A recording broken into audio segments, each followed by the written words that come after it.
MC. Hey guys, we got story time with Ronnie. The Island of Dr. Moreau, Part 8. Oh boy, we're just starting to get into this one. What are we doing? Always leaving the Winn Campground. We're gonna just back up and let you experience all of these pops and bops and bleeps and bops and all of the stuff that you get when you are moving one of these things around. Oh, and you can see little Dora out the front there. We'll spin that camera around so that we look straight through the big old Ronnie. And you can see the campsite. And there we go. We backing on out of there with our bus sounds, our beep, beep, beep, and bloop, bloop, bloop. Now let's talk about this story now. When we left this sucker off, oh hey, wait a second now. I had something I was gonna do. I was gonna talk about that little Dora there. There she is right there. And watch this now. And we'll sneak up here and take a look at our electrical bay on Ronnie. Oh, what's going on? There's this red cord here. What's going on? Hey, RV manufacturers, what's this guy doing? Oh, I'm using my little National Park Edition Winnebago Travato 59KL with its big old lithium pack. And when we go out for the day, we go cruising around and it charges its battery up completely. And then when I come back, I can set the charge controller on Ronnie to only pull 5 amps. And so that's what I do. And I'll pull 5 amps from this big old lithium battery pack, and I'll charge up Ronnie's lithium battery pack. And we can, if we, as long as we go out every day or two with Dora, we can go, indefinitely without running the Jenny. Unless, of course, we need the air conditioner, because you're not pulling 5 amps through that little, or enough amps through that little bit to do an air conditioner. All right, so okay, yeah, we're gonna start us off on the back of the scooter there, and we're gonna spin around as we're leaving the campground here. You get a good look at the campground and just how incredibly, insanely busy it is here. But to be honest, it's probably a Monday or a Tuesday. And okay, now this story, the Island of Dr. Moreau. This guy, he like his third or fourth night, he was on this boat that had picked him up and saved him. And, the guy's really struggling because everything really seems odd. And, now he woke up, there's a whole bunch of clutter and noise going on. So he's just kind of trying to figure out what's going on. And he's making his way up the, I don't know what the heck it's called, poop deck or something, I guess. Because it sounds like it's pretty dirty up there with a bunch of turds from all these animals. So we'll call it a poop deck. It's not a poop deck. Well, it might be a poop deck, but okay, enough of the poop deck. All right. I heard a swish of water as a ship was suddenly brought round, and foamy yellow-green wave flew across the little round window and left it streaming. I jumped into my clothes and went on deck. See, it's just a regular old deck. As I came up the ladder, I saw against the flushed sky, for the sun was just rising, the broad back and red hair of the captain. Oh, that's not good. That guy don't like him at all. And over his shoulder, the Puma, spinning from a tackle rigged on the mizzen spanker boom. The poor brute seemed horribly scared and crouched in the bottom of its little cage. "Overboard with 'em!" bawled the captain. "Overboard with 'em! We'll have a clean ship soon, of all the whole bilin' of 'em." He stood in my way, so that I had perforce to tap his shoulder to come on deck. He came round with a start and staggered back a few paces to stare at me. It needed no expert eye to tell the man was still drunk. "Hulu!" said he stupidly, and then, with a light coming into his eyes, "Why, it's Mr. Prendick," said I. "Prendick be damned," said he. "Shut up, that's your name, Mr. Shut Up."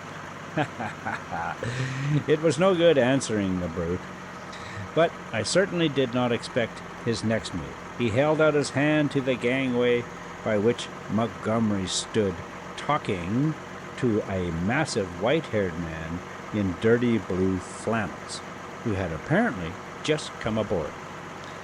"That way, Mr. Blasted Shut Up, that way," roared the captain. Montgomery and his companion turned as he spoke. "What do you mean?" I said.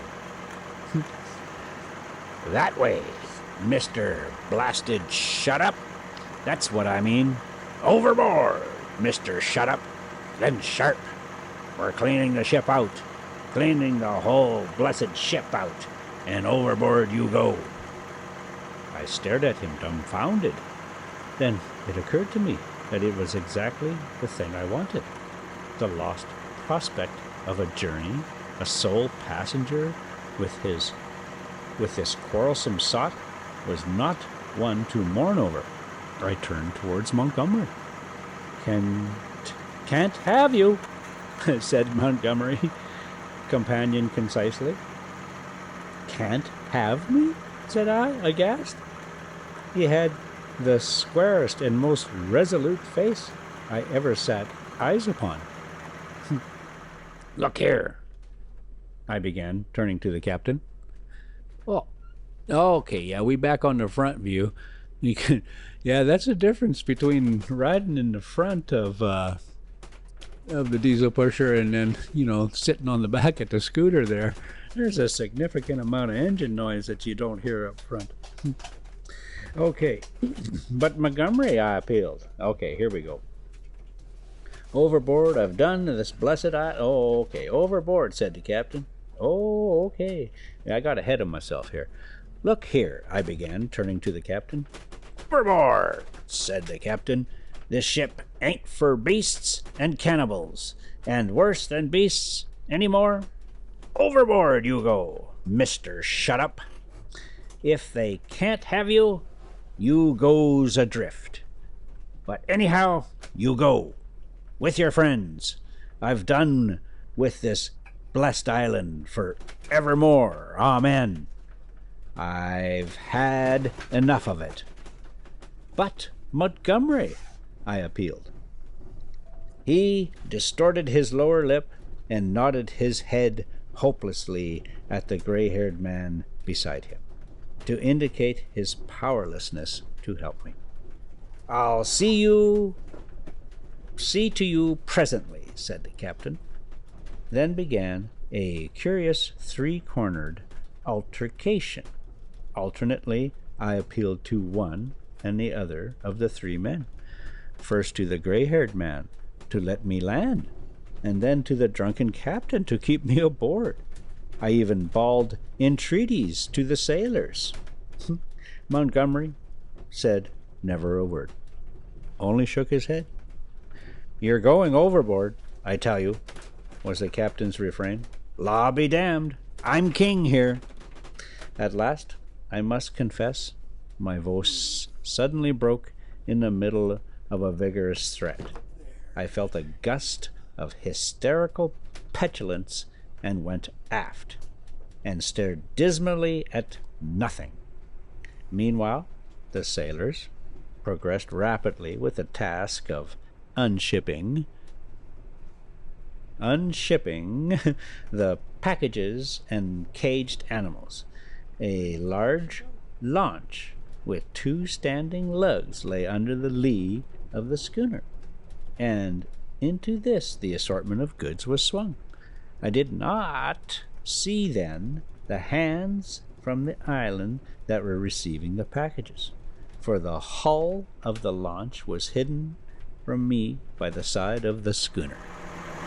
Oh, here we go. We're gonna stop and drop off the garbage here. We'll take a look and see just how busy that garbage can is. Oh, it doesn't look too bad. Oh, hey, how you doing, Semsy? Hey, what the heck's that t-shirt there? What the heck is catfish and the bottlemen? Anyway, anybody want to look that up? Catfish and the bottlemen. Is that still a thing? For the hull was hidden by the side of the schooner.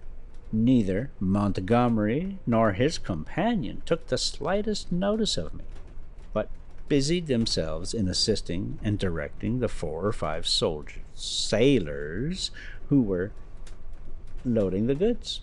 The captain went forward, interfering rather than assisting. I was alternately despairful and desperate. Once or twice, as I stood waiting there for things to accomplish themselves, I could not resist an impulse to laugh at my miserable quandary. I felt all the wretcheder for the lack of breakfast. Hunger and a lack of blood corpuscles take all the manhood from a man.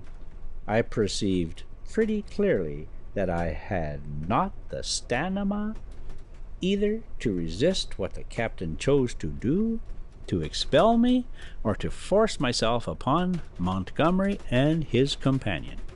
So I waited passively upon fate, and the work of transferring Montgomery's possessions to the launch went on as if I did not exist. Let's take a little peek at this drive here. Oh yeah, so we're not doing too much today. I think we're just gonna get up near the highway here, and that'll be about that, and we'll go with that. Yeah, so pretty exciting little drive. I wonder what the heck that is. Oh well, I guess we'll see. We're almost at the end of this thing already. Let me find a good spot here.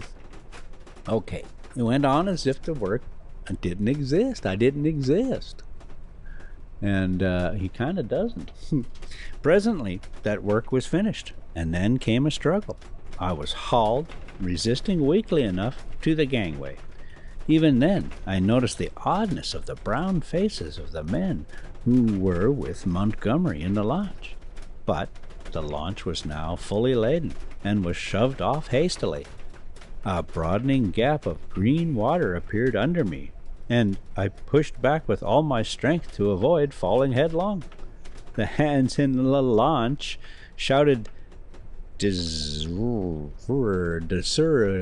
one of those, derisively, and I heard Montgomery curse at them, and then the captain, the mate, and one of the seamen helping him ran me aft towards the stern.